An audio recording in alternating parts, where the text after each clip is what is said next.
ویسے تو جادو کے بارے میں کافی زیادہ ویڈیوز بھی بنی ہوئی ہیں اور ہر طرح کے لوگ اس کے بارے میں مختلف باتیں کرتے ہیں، بہت طرح سے سمجھاتے ہیں، لیکن میں آج آپ کو بتاتا چلوں جادو کا تعلق بالکل سیم انٹرنیٹ اور موبائل کالز کی طرح ہے، جیسا کہ ہم یہاں سے ایک جگہ سے بیٹھ کے بہت دور تک بات کر سکتے ہیں۔ سیم ٹو سیم جادو بھی اسی طرح ہے، جس میں کچھ عامل یہ کہتے ہیں کہ یہ ایک شعائیں ہوتی ہیں جن کو ایک عامل جو ہوتا ہے وہ کسی دوسرے کے اوپر پھینک سکتا ہے، کسی کی طرف اس کے اوپر اپنی سوچ کی جو ہیں شعائیں وہ بنا کے بھیج سکتا ہے، لیکن میں آپ کو بتاتا ہوں کہ یہ ایکچولی کس طرح ہو سکتا ہے، یا پھر میری نظر میں یہ کس طرح ہے۔ میری نظر میں یہ اس طرح ہے کہ ایک بندہ،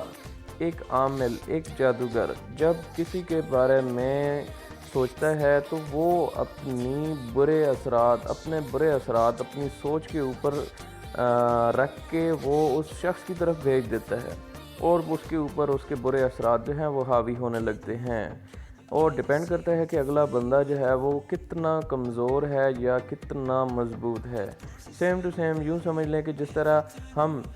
موبائل کالز، اس میں ہمارے پاس دو فریکوینسیز ہوتی ہیں۔ ایک فریکوینسی ہوتی ہے جسے ہم کیریئر فریکوینسی کہتے ہیں، جس کے اوپر ہم اپنے آواز کے سگنلز کو کیری کرتے ہیں اور کسی دوسرے مقام پہ ہم بھیج دیتے ہیں، مطلب ایک ٹاور سے دوسرے ٹاور تک جو ٹرانسمیشن اور ریسیونگ ہوتی ہے اس میں ایسا ہی ہوتا ہے کہ ہم ایک کیریئر فریکوینسی بھیجتے ہیں۔ وہ فریکوینسی جو ہوتی ہے وہ ہمارے آواز کے اس کو سگنل کو کیری کرتی ہے اور اٹھا کے اس کو بھیج دیتی ہے ریسیور کی طرف۔ وہاں پہ پھر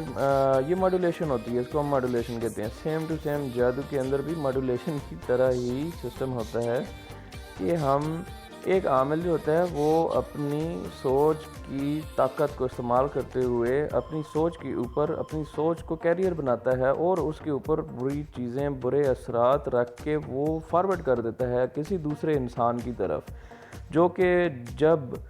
وہ بندہ آگے سے کمزور ہوتا ہے، نماز نہیں پڑھتا، یا پھر وہ اس کے عقائد جو ہیں وہ کمزور ہیں، یا پھر وہ جادو کی طرف زیادہ سوچتا ہے، یا پھر وہ بالکل نہیں سوچتا، وہ ساز ہوتے ہیں۔ تو کیسے اثر انداز ہوتے ہیں؟ سیم ٹو سیم سائنس اس بات کو مانتی ہے، اور سیم ٹو سیم اسی طرح سے جادو کا بھی عمل ہوتا ہے، اور عمل کرنے کے بہت سے طریقے بھی ہیں اور اس کی بہت سی وجوہات بھی ہیں۔ اس کی وجوہات سب سے زیادہ تو یہی ہیں جو